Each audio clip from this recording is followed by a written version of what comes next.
আসসালামু আলাইকুম প্রিয় দর্শক, সাবেক আরও একজন প্রধান নির্বাচন কমিশনার গ্রেপ্তার হয়ে আজ আদালতে হাজির হয়েছিলেন। তাকে আদালতে উপস্থাপন করা হয়েছিল।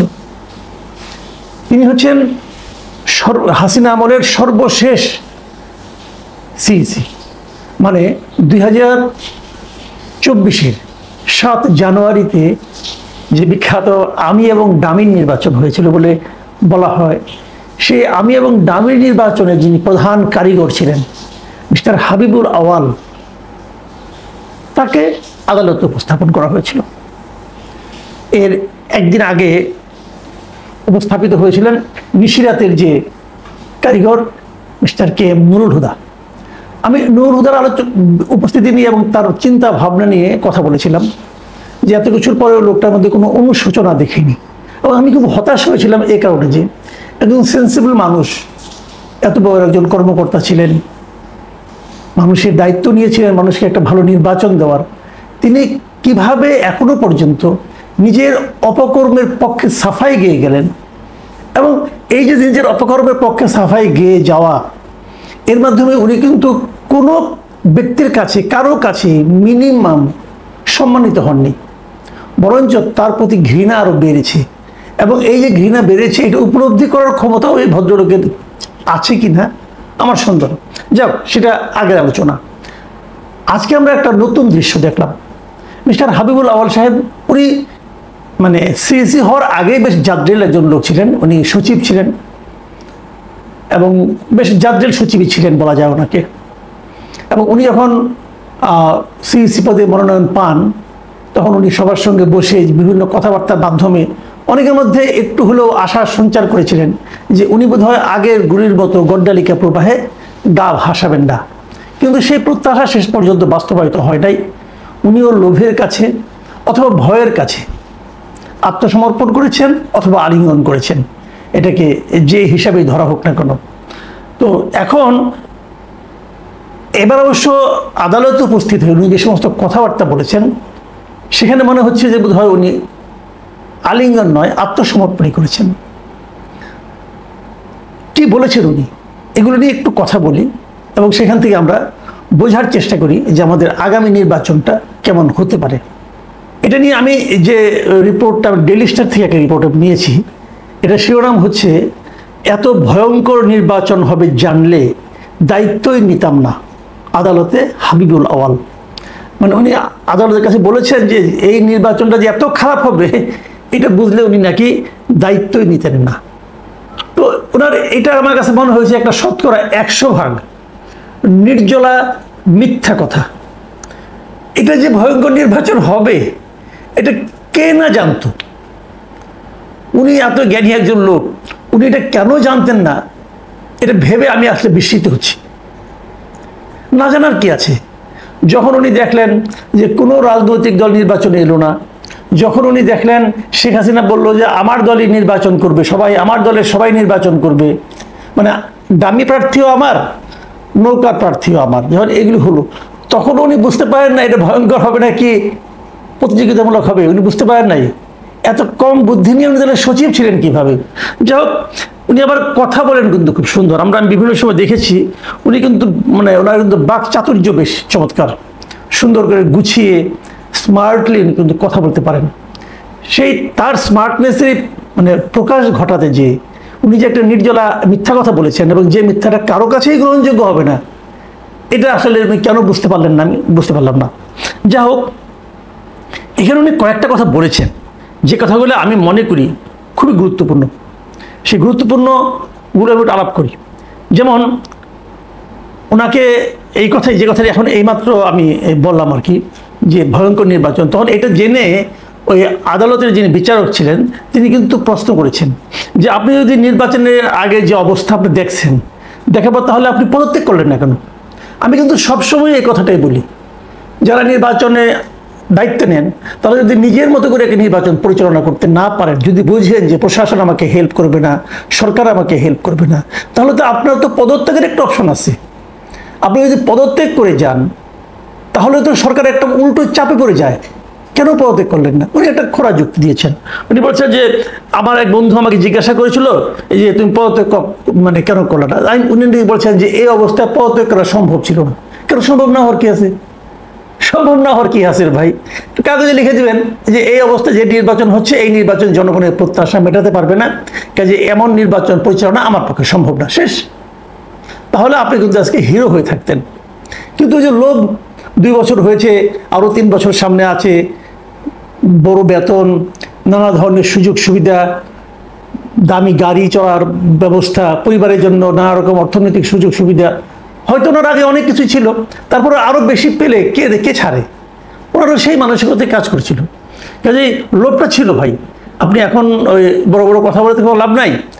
তবু উনি বলেছেন, তবে উনি কিছু কথা বলেছেন, এই আত্মোপলব্ধিগুলি আমার মানে মনে হয় যে একটু উচ্চারণ করা দরকার।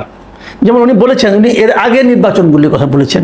উনি বলেছেন যে 72-এর সংবিধান প্রণয়নের 3 মাসের মাথায় অনুষ্ঠিত 1973 সালে নির্বাচনে আওয়ামী লীগ 293টি আসন পায়। সেই নির্বাচনও সুষ্ঠু ছিল না। মানে 73-এর নির্বাচনটাও সুষ্ঠু ছিল না। এটা হলো হাবিবুর আওয়ালের উপলব্ধি। আমার জানতে খুব ইচ্ছা করে এই কথাটা কি উনি শেখ হাসিনাকেও বলতে পেরেছিলেন, নাকি এখন কাঠগড়ায় দাঁড়িয়ে ওরা উপলব্ধিটা হলো? তারপরে লিখেছে, বলেছেন উনি, ক্ষমতার লোভ এমন যে শেখ মুজিবও তা সামলাতে পারেনি। ভালো, অতি উত্তম। 96 সালে আওয়ামী লীগ তত্ত্বাবধায়ক সরকারের জন্য আন্দোলন করে, পরবর্তীতে তারাই আবার দলীয় সরকারের অধীনে নির্বাচন দিতে সংবিধান সংশোধন করে। মানে উনি এটি বোঝানোর চেষ্টা করছেন যে ক্ষমতার লোভটা বড় খারাপ, এবং যারা নাকি ক্ষমতায় যায় তারা ক্ষমতায় টিকে থাকার জন্য নৈতিক অনৈতিক কোনো কিছুরই কোনো পরোয়া করে না, যা দরকার না তাও করে, যা দরকার সেটাও করে। তো এইভাবে যেন উনি ব্যাখ্যা দিচ্ছিলেন, মানে বোঝানোর চেষ্টা করছিলেন নিজের অবস্থানটা, তখন ওখানে যারা পাবলিক প্রসিকিউটর ছিলেন তিনি উত্তেজিত হয়ে যান এবং বলেন যে হাবিবুল আওয়াল সাহেব নিজেকে জাস্টিফাই করছেন, তার এই সমস্ত বক্তব্য দেওয়ার সুযোগ নাই। তখন আবার ওই যে হাবিবুল আওয়াল সাহেব তার সেই বহুল পরিচিত স্মার্টনেস শো করে বলেন, জাস্টিফাই না করতে দিলে রিভলভার দিয়ে গুলি করে মেরে ফেলেন। এগুলো না আগেও বলেছেন, নানা রকম কথাবার্তা, মানে চমক সৃষ্টিকারী কথাবার্তা। তবে এখানে আমি একটা কথা বলি, পাবলিক প্রসিকিউটরের এই যে উত্তেজিত হয়ে যাওয়া এবং কোনো কিছু দেওয়ার মানে জাস্টিফিকেশন দেওয়ার সুযোগ নাই, হ্যান নাই তেন নাই, এগুলো বলাও না আমি কোনো মনে করি ঠিক না। ঠিক না এই কারণে, ওনাকে যদি বিচারক অ্যালাউ করেন তাহলে আপনি কে তাকে কথা বলতে না দেওয়ার? আর একজন লোক আপনি কথা বলতে দেবেন না কেন? আপনাদের এই জিনিসগুলো বুঝতে হবে। আপনি তো দলীয় লোক না রে ভাই। এই ভদ্রলোক যত কথা বলবে তার কথার ভেতর থেকেই কিন্তু তার অপরাধসমূহ বের হয়ে আসে। তাহলে সেই সুযোগটা থেকে আপনি বঞ্চিত করবেন কেন? আর আমাদেরকে এরপরে বঞ্চিত, এই যে জাস্টিফাইগুলো যদি না দিতেন তাহলে 73-এর নির্বাচন অথবা শেখ হাসিনার ক্ষমতার লোভ, এই পয়েন্টগুলোই বা আমরা কীভাবে পেতাম? কাছে কথা বলতে দেওয়া উচিত। এরপর যিনি পাবলিক প্রসিকিউটর থাকবেন, আমি মনে করি তাদের এটা মাথায় রাখা উচিত যে আমি প্রতিরোধ করলাম, কথা বলতে দিলাম না, চিৎকার চেঁচামেচি করলাম, তাহলে আমি খুব ভালো প্রসিকিউটর হয়ে গেলাম। বিষয়টা এরকম না। আপনাকেও মাথা ঠান্ডা রাখতে হবে। হ্যাঁ, দলীয় একটা ব্যাপার তো আছেই। আপনারা তো যারা পাবলিক প্রসিকিউটর হয়েছেন তারা তো আর দলীয় বিবেচনাতে হয়েছেন, বিশাল জ্ঞানের কারণে যে হয়ে গেছেন তা তো না, এটা তো বুঝি আমরা। তো দল করেন ভাই, কোনো সমস্যা নাই, কিন্তু আইনগুলো মেনে চলেন, আইনের মধ্যে থাকলে ভালো হয়। এখন যে সবচেয়ে গুরুত্বপূর্ণ যে কথাটা বলবো, হাবিবুল আওয়াল এখানে দাঁড়িয়ে একটা গুরুত্বপূর্ণ কথা বলছেন। সেই গুরুত্বপূর্ণ কথাটা হলো, উনি বলেছেন, উনি নির্বাচন কমিশনের যে অসহায়ত্বটা সেটা আসলে তুলে ধরেছেন। তুলে ধরে উনি বলেছেন, মৌলিক সংস্কার ছাড়া আগামী 1000 বছরেও এদেশে সুষ্ঠু নির্বাচন সম্ভব নয়। এই কথাটা আমার কাছে মনে হয়েছে একটা $1 মিলিয়ন স্টেটমেন্ট। আসলেও তাই, কারণ অসহায়ত্ব তো অবশ্যই আছে। প্রশাসন আপনার হাতে নেই, প্রশাসন যেভাবে দিবে রেজাল্ট আপনাকে সেটি তো প্রকাশ করতে হবে। কাজে প্রশাসনকে যদি নিয়ন্ত্রণ করতে না পারেন, আপনি বড়জোর পদত্যাগ করতে পারেন, আপনি বড়জোর নির্বাচন স্থগিত করতে পারেন, কিন্তু একটা সুষ্ঠু নির্বাচন তো তাতে অনুষ্ঠিত হয়ে গেল না। সুষ্ঠু নির্বাচন অনুষ্ঠান করতে গেলে যে জিনিসটা দরকার সেটা হলো মৌলিক সংস্কার। প্রশাসন কি হয়েছে? আওয়ামী লীগ আমলে যেভাবে হয়েছে তার উল্টোভাবেই আগামীতেও প্রশাসন তাই করবে। দেখেন আপনি পাবলিক প্রসিকিউটর সাহেব, উনি এখন বিএনপির মতো করে কথা বলছেন, কিন্তু এর আগে যে সমস্ত প্রসিকিউটর ছিল তারা আওয়ামী লীগের মতো করে কথা বলেছিল। হিসাব কিন্তু সহজ সরল একদম। এখন উনি যে দলের পারপাস সার্ভ করতে আসছেন সেই দলের মতো করবেন। এখন আগামীতে যখন ইলেকশনটা হবে, সেই ইলেকশনে যারা থাকবেন তারা যদি আওয়ামী লীগ আমলে নিয়োজিত, কোনো সমস্যা নেই, কিন্তু তারা আওয়ামী লীগ এখন বললে স্বীকার কেউ করবেন না, সবাই বলবেন। তারা তখন ভয়ে পড়ে, চাপে পড়ে, নানাভাবে অন্তরে ঘৃণা নিয়ে তারা আওয়ামী লীগের সার্ভিস দিয়েছেন, এগুলো বলবে সবাই কিন্তু। এবং ভাবখান এরকম যে মনে প্রাণে আমি জিয়ার সৈনিক, আবার কেউ বলবে মনে প্রাণে আমি জামাতের সৈনিক, এগুলো বলবে আর কি। তাই তাদের সেই যে বলাটা যে সঠিক, সেটা প্রমাণ করার জন্য আগামী নির্বাচনে তারা তাই করবে, কোনো না কোনো দলের পক্ষে কাজ করবে।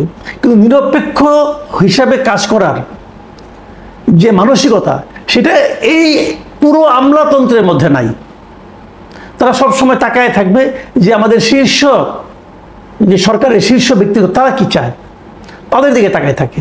এবং তারা যদি চলে যায়, তাহলে নতুন যারা আসবে তারা কি চায়। কারণ তারা যদি বুঝে যায় যে ক্ষমতায় বিএনপি আসছে, তাহলে দেখবে সবাই বিএনপি হয়ে গেছে, বিএনপিকে হাতে রাখার জন্য। কারণ বিএনপি তারা তো জানে এই দেশের প্র্যাকটিসটা কি। এই দেশের প্র্যাকটিস হলে যখন বিএনপি ক্ষমতায় আসবে, যে এলাকায় বিএনপি ফেল করবে, সেই এলাকার যারা নাকি কর্মকর্তা আছে সবগুলো দেখুন বদলি করবে। এটা তাদের বিশ্বাস।